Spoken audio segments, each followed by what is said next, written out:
কিন্তু আমরা দেখলাম 5 আগস্ট হাসিনা পালানোর সাথে সাথে হাসিনার অসমাপ্ত কাজ শেষ করার দায়িত্ব নিয়ে একদল দখলবাজি শুরু করে দিয়েছিল। সেই দখলবাজদেরকে রুখে দিতে হবে আগামী 12ই ফেব্রুয়ারি। প্রস্তুত আছেন তো ইনশাল্লাহ?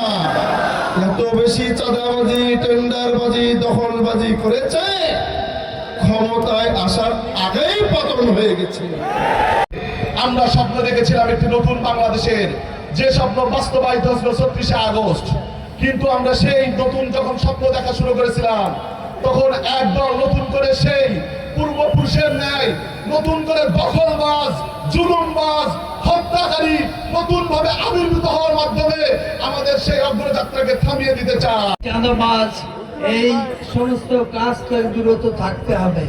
সেই জন্য আমি আপনাদের কাছে বিনীতভাবে অনুরোধ করব, আমরা সকলেই 12 তারিখে ইজ্জতুল্লাহ ভাইয়ের পক্ষে আমরা রায় দেওয়ার জন্য সকলে রেডি হব।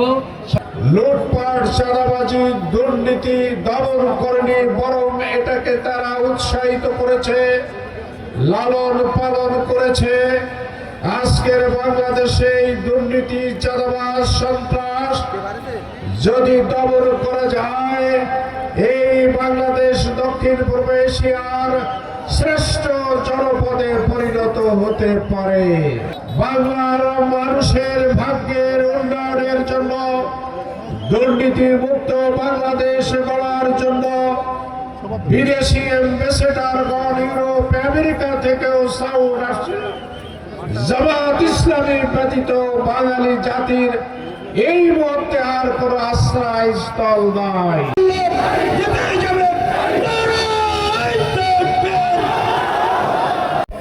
বাংলাদেশে সেই ব্যতিক্রম ধর্মী দৃষ্টান্ত স্থাপন করবে ইনশাআল্লাহ। দাদা বাবুদের দোকানপাট লুটপাট, চাঁদাবাজি কেউ হয়েছে? কারা করেছে? আপনারা দেখেছেন, স্টেজে এসে দুহাত উঁচু করে মাপ চাইলেই এই চাঁদাবাজির ইতিহাসকে মুছে যাবে।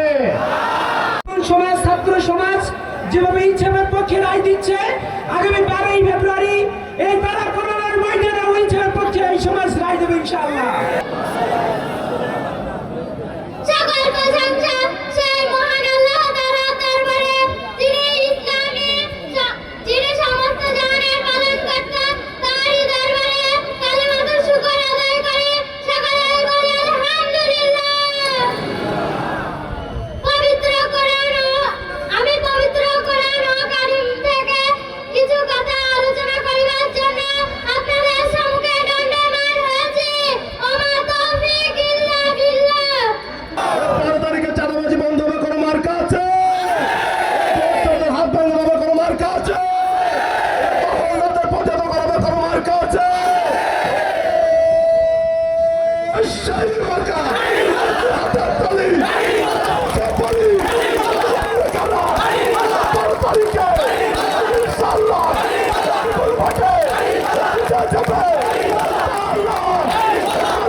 আপনারা জানেন, দীর্ঘদিন জনগণের আশা আকাঙ্ক্ষা গণতন্ত্রকে ফিরিয়ে আনার জন্য ত্রয়োদশ জাতীয় সংসদ নির্বাচন অনুষ্ঠিত হতে যাচ্ছে। এই নির্বাচন একদিকে সত্য এবং ন্যায়ের পক্ষে, আর একদিকে চাঁদাবাজ সন্ত্রাসীদের পক্ষে। জাতি কোন পক্ষে রায় দিবে তার উপরে নির্ভর।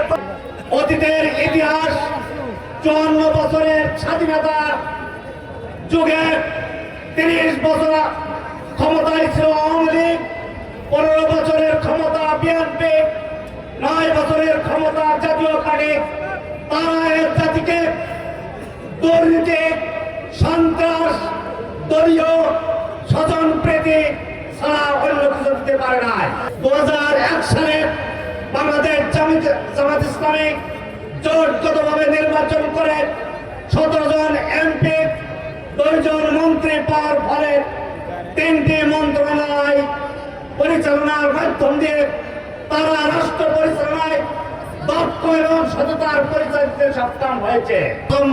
মাদ্রা গ্রামের প্রভাষক হিরণময়কে নির্মমভাবে তাকে আঘাত করা হয়েছে, যাতে করে এদেশের অমুসলিমরা ভয় পেয়ে ভোট দানে বিরত থাকে। সুতরাং এই মঞ্চ থেকে আমরা সকল মুসলিম ভাইদেরকে স্পষ্টভাবে বলতে চাই, আপনারা 12 তারিখ নির্ভয়ে নির্বিঘ্নে ভোট দিতে যাবেন। বন্ধুরা বুঝতে পেরেছে আমাদের পরাজয় নিশ্চিত, তাই তারা এখন ফাউল খেলা শুরু করে দিয়েছে। এই ফাউল খেলার পরিণতি হবে আগামী 12 তারিখে তাদের লাল কার্ড থেকে ময়দান থেকে আউট করা হবে ইনশাআল্লাহ। জনগণের সহ্য ধৈর্য সীমার বাইরে চলে গেছে। অতএব 12 তারিখ তোমরা সুন্দরভাবে আসো, আর যদি বিশৃঙ্খলা করতে চাও বাড়ির থেকে বিদায় নিয়ে আসবে। আমি ভালো বলতে পারি না, ভালো বক্তাও না, আর আপনাদের সমাজের কথা ভালো আমি বলতেও পারবো না। আমি হিন্দু মানুষ, আমার বাড়ি মাদ্রায়। 5ই আগস্টের পরে এই যে হিন্দু মন্দির রক্ষা করতে ছুটে আসছেন মুসলমান জওয়ান, এটা কোন দেশ? এটা গাজব দেশ। এইভাবে একটা আমরা দেখেছিলাম, যেহেতু জামাতের কর্মী ভাইরা, শিবিরের কর্মী ভাইরা আমাদের মন্দির রক্ষা করেছিল, লাঠি নিয়ে লাইট নিয়ে প্রতিটা রাত ওনারা পাউড়ি দিয়েছিলেন। আমার মায়েদের ইজ্জত রক্ষা করেছিলেন ওনারা। আমাদের বর্ডার বন্ধ ছিল, একদল আমাদের বর্ডার বন্ধ করে বলন শুরু দিয়েছিল, কিন্তু সেদিন আমাদের খুব ভয় হয়েছিল, মনে হয় বোনের বাগে খাচ্ছে না, আমাদের মনের বাগে খাচ্ছে, এমন একটা দিন আমাদের ছিল। যাই ওই দিন আমাদের পাশে ছিল এই জামাত শিবিরের ভাইরা, এর বিনিময়ে একটু ভোট দিতে হবে, এই তো ঠিক আছে। আমরা আমাদের তালা করোনার নয়নের মণি ইজ্জতুল্লাহ ভাইকে আমরা দাড়ি প্রতীকে ভোট দেব, আমরা হিন্দুরা ভোট দেব।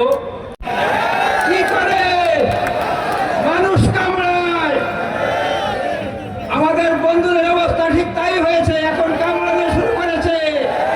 ঠেকাতে পারবেন তো? কি লাগবে? মুকুল লাগবে, মুকুল। ওই লন্ডন থেকে বাংলাদেশে নতুন এক মুফতির আগমন হয়েছে। মুফতি সাহেব বিভিন্ন সময় বিভিন্ন ফতোয়াবাজি শুরু করেছেন। তিনি বলছেন বাংলাদেশ জামাত ইসলামীর নেতৃবৃন্দ নাকি মুনাফিক, কাফের, মুশরিক, এই ভাষায় তিনি কথা বলছেন। আমরা কারোর ব্যালট বক্স ছিনতাই করব না, কিন্তু আমাদের ব্যালট বক্স যদি কেউ ছিনতাই করতে আসে তাদেরকে বাড়ি ফিরে যেতে দেওয়া হবে না। আপনারা লক্ষ্য করেছেন টেকনাফ থেকে তেঁতুলিয়া বাংলাদেশের আনাস কানাস পর্যন্ত একটি মাত্র স্লোগান সবচাইতে জোরে সোরে প্রচারিত হচ্ছে, সে হলো গাড়ি পাল্লা। আরো জোরে বলতে হবে কি সেটা? গাড়ি পাল্লা। ঋণ খিলাপি হয়ে জনগণের টাকা আত্মসাৎ করে, ব্যাংকের টাকা আত্মসাৎ করে তাদের এমপি বানাবেন, তাহলে এদের দিয়ে আপনি দুর্নীতি দমন করাবেন না আপনার আমলে আপনি ব্যাংক লুট করাবেন, সেটা জাতি 12 তারিখে জবাব দেবেন ইনশাআল্লাহ। আমাদের আর এক ইসে আসছেন, তিনি নানান সমান তালবাহানা করছে। সর্বশেষ তিনি বলছিলেন যে ভোট কেন্দ্রে 400 গজের মধ্যে মোবাইল নিয়ে ঢুকতে পারবে না। সাথে সাথে বাংলাদেশের তরুণ ছাত্র সমাজ জেগে উঠছিল। ছাত্র শিবিরের কেন্দ্রীয় সভাপতি স্পষ্ট বার্তা দিয়েছিল যে ভোট কেন্দ্রে এদেশের তরুণরা, এদেশের জুলাই যোদ্ধারা, বাংলাদেশ ইসলামী ছাত্র শিবিরের হাজার হাজার কর্মী মোবাইল লাইভ করবে। আপনি পারলে ঠেকায়েন। উনি এখন একটু নমনীয় হয়ে গেছেন, উনি এটা বাতিল করেছেন। যিনি ক্ষুধা দূর করে দেবেন এবং ভয়ের সময় নিরাপত্তা দিয়ে বেষ্টনী দেবেন। সুতরাং প্রথম করণীয় কাজ হচ্ছে ভয়কে জয় করতে হবে। 2 নম্বর কথা হচ্ছে, আমার মা বোনেরা আছেন, এখন থেকে বাড়ি যাওয়ার সময় শান্তভাবে বাড়ি যেতে হবে। বাড়ি গিয়ে গ্রুপ করে করে পাড়ায় পাড়ায় ভোটের জন্য ক্যানভাস করতে হবে, আচরণ বিধি মেনে ভোটের দিন সংঘবদ্ধভাবে ভোট কেন্দ্রে যেতে হবে। বক্তৃতা নয়, কিছু বিষয় আমার কমিটমেন্ট আমি আপনাদের কাছে পেশ করতে চাই। আমরা তারা পৌরসভা এবং পাটকেলঘাটা উপজেলা গঠনের ব্যাপারে আমরা আন্তরিক প্রচেষ্টা চালিয়ে যাব ইনশাআল্লাহ।